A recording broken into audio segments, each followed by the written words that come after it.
All right, what's up, Dragon Brood? We got day 2 of Duskmourn previews, and I don't think today's going to be as big as yesterday because I was like big reveal day with mechanics and everything else. But we'll see what cards we got because I haven't looked at them yet, and I try to look at them with you so you get my honest reaction. So let's get into them. All right, this first one is Infernal Phantom. It is a 4 mana, so 3 colors and a red for a 2/3 spirit. It has Eerie, which is the new mechanic that when an enchantment enters, or I think you unlock a room, you get a thing. So in that case, Eerie says this creature gets +2/+0 till end of turn. If it dies, it deals damage equal to its power to any target. Not particularly great for constructed because it's a 4 mana 2/3, even if you are doing a lot of stuff with the Eerie thing and enchantments. But it is cool that it has a dice trigger that you can get some extra damage out of it. Like, this is probably going to be a real solid limited card. I just don't think it would have room in most red or red-based things trying to even sacrifice stuff or whatever. This is Undead Sprinter. Black and a red, so 2 mana for a 2/2 zombie. It has trample. It has haste. Okay, that's pretty solid for 2. You can cast it from your graveyard if a non-zombie creature died this turn. If you do, it enters with a +1/+1 counter on it.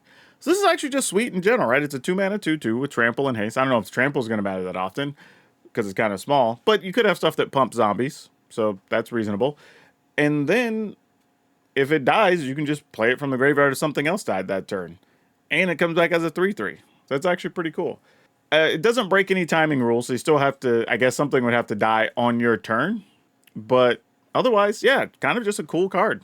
Pretty sweet little rare, actually. I don't know if it has anywhere that it goes right now, but if you do have a deck that has a bunch of sacrifice effects or anything that cares about zombies, obviously, maybe even a haste-based deck, this is something that could fit in there. So, kind of a cool card.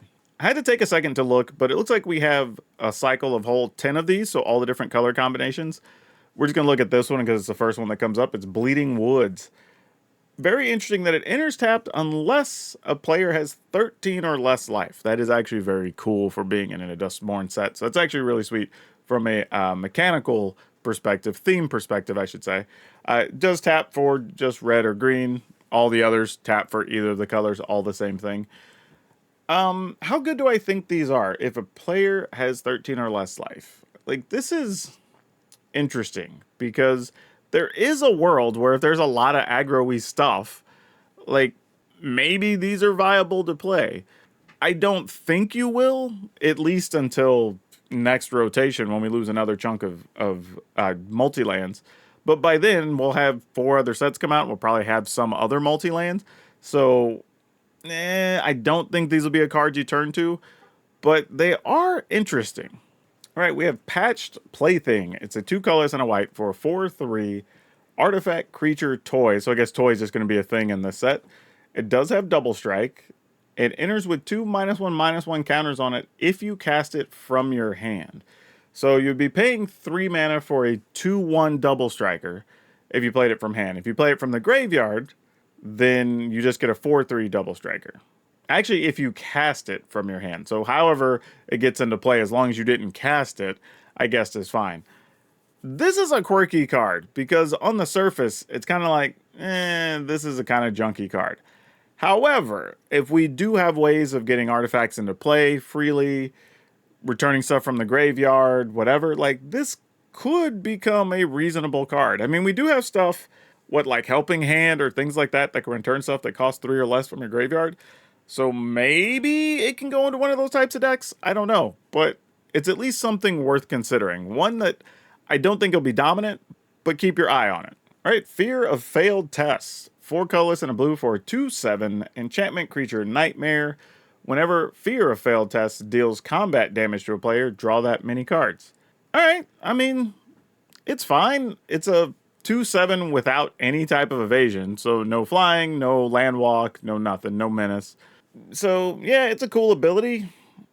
It does say combat damage even, so you can't even just, like, put a ping effect on it and tap it and hit your opponent. So, yeah, not a great card. I don't even know if this is good limited. I mean, it's an enchantment creature, so things care about enchantments, obviously, in this set, so maybe. But it's probably the best I could do with this. I don't know. I'm not a fan of this card. Also, for Fear of Failed Tests, I guess it's supposed to be like a library behind them, and then it looks like their hair is a bunch of text or papers. All right, I could fly. That artwork works for me. Fear of Isolation, a colorless and a blue for a 2/3, same thing, enchantment creature nightmare. As an additional cost to cast this spell, return a permanent you control to its owner's hand. It does have flying. Now see, this card at least has some realistic uses. It's a 2/3 for 2 with flying, but there are a fair amount of things you want to return to your hand, right? Because they come into play, they maybe make an artifact, copy a thing, you know, they have a bounce effect. If it's something like the Dream Dew Entrancer, it can lock something down for 3 turns. So I could see a world where we do want to play this card with a bunch of enter the battlefield things. Is it going to be like the first choice for a lot of those decks? Probably not, but it is reasonable to consider playing this card in the right build. Unwilling Vessel. Now this is a creepy piece of art. Like, it's the person that looks like they're out kind of like, I guess, ghost hunting, but a ghost is possessing them. That's actually kind of cool. 2 colorless and a blue for a 3/2 human wizard. It has vigilance. It also has eerie, so when an enchantment you control enters or you unlock a room, put a possession counter on Unwilling Vessel. When this dies, create an XX blue spirit creature token with flying, where X is the number of counters on Unwilling Vessel. Okay, this is cool. I don't hate this. Like, it's a 3/2 for 3 with vigilance, so fair. But for every enchantment or room you go through, you put a counter on it, then when it dies, it makes another creature. Which makes sense, because of the Unwilling Vessel, the vessel dies, the spirit goes on and does what it wants to do. So, thematically, really cool card. This is the thing that I could see working. Like, it's not stellar, don't get me wrong. A 3/2 for 3, vigilance, it's solid, but not great. But, if it even survives 1 or 2 turns and you have a deck based around enchantments, maybe, maybe this could be a thing. Yeah, this is an interesting card at least. We have Glimmer Seeker, 2 colorless and a white for a 3/3 human survivor.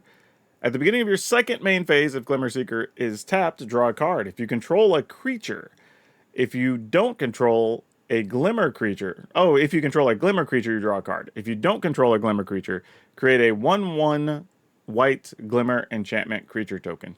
This feels a little better than some of the others we saw, right? Because it's a 3 mana 3/3. If it doesn't die during combat and you've attacked with it, let's say, you will either draw a card or you will make a 1/1 Glimmer.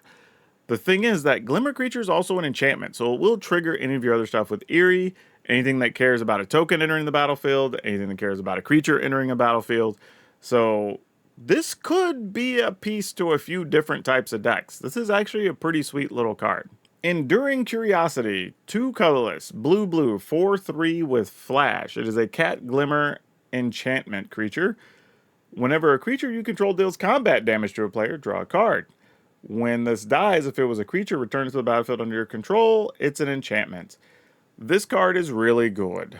What was the original card like this? Maybe Conspiracy, was that the card? But yeah, basically, anytime your creature deals combat damage to a player, you draw a card. This is just solid. It does have flash as well, which is really cool. So let's say you're getting through with a few tokens, or maybe something with Death Touch, your opponent doesn't want to block, and you're like, blam, slam down this 4/3, and I get 2 cards, right? Or whatever the case may be. Right? That could be kind of cool. I like that part of it. Also, if it dies, it's just like, okay, well, we still get to keep this draw card effect for the rest of the game, regardless. So this could fit a few different decks, actually. This one, I think this card's pretty neat. I like this. And then to wrap this up, we have a couple of rooms. So the first one is Mirror Room for 2 colorless and a blue. When you unlock this door, create a token that's a copy of target creature you control, except it's a reflection in addition to its other creature types. So this is cool. This is just a 3 mana clone effect, right? You make a copy of a creature you control. Simple enough. And then when you get to 7 mana, so 5 blue, if a triggered ability of a permanent you control triggers, that ability triggers an additional time. So this effect, I feel like Wizards keeps putting this on cards, and the cards keep being barely not good enough. However, in this case, the fact that you can copy something early and then get this benefit late might at least get this to where it's playable. I don't know. It's a mythic, so I feel like they're expecting us to do some crazy stuff with it. But 3 mana to copy a thing is actually really not bad. That's actually really reasonable, even as a later game card. And then obviously the upside of being able to get the whole other room where all your stuff would trigger multiple times, that's pretty nice. So yeah, this card overall is actually pretty sweet. We have Smokey Lounge. Actually, this is the first room card we've seen that's 2 different colors. So the first side, which is red, is 2 colorless and a red. At the beginning of your first main phase, add red, spend this mana only to cast room spells and unlock doors. And then you have Misty Salon, which is 3 colors and a blue. When you unlock this door, create an XX blue spirit creature token with flying, where X is the number of unlocked doors among rooms you control. So this card is obviously here to be part of a room deck, right? So you're getting extra mana to make it easier to activate or unlock these doors in these rooms. You have another one that cares about you getting a bigger token for the number of rooms you've already unlocked. So this is actually a neat card. This also says that this is kind of one of those, what they call signpost cards, right? Like, this signals to us that, hey, there will be enough rooms that you may be able to attempt making a room deck, or with that being the main mechanic, if you want to. Also interesting that this is 2 colors, because you may only play one half of this, right? It's possible that we build the blue room deck and only use Misty Salon, and we don't even care about the Smokey Lounge, right? So that's a possibility. So yeah, very interesting card with the new mechanic we haven't really had a chance to explore yet. Oh man, so I would like to know in the comments, like, what y'all think about these new lands, because I'm very curious if people think you'll ever really get these untapped, or how often we will with having 13 life or less for someone. I think that's very interesting. And if there's a card today that you found to be really interesting or not. I think those make for interesting discussions.